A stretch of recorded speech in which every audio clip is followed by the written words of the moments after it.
Ramadhani imefika, nuru yake yatufika. Chal, tufunge kwa mapenzi, tuache maovu na dhiki.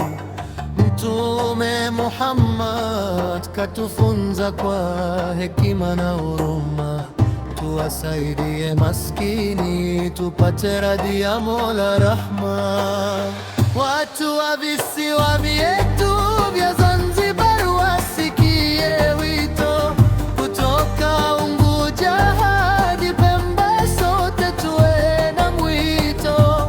Tukusanye dua na tasbihi kila usiku. Ramadhani ni neema, tuilinde kwa shukrani nyingi.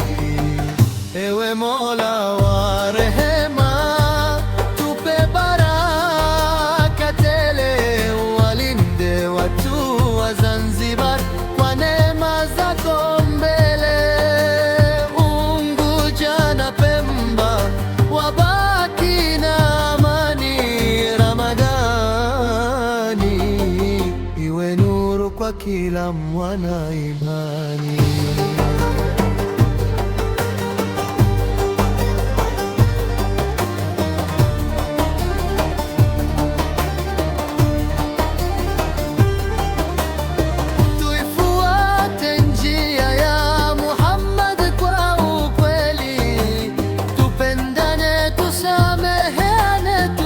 Kwa uadilifu wa kweli, Ramadhani ikipita, tuendelee na wema. Hiyo ndiyo njia ya Uislamu iliyo njema.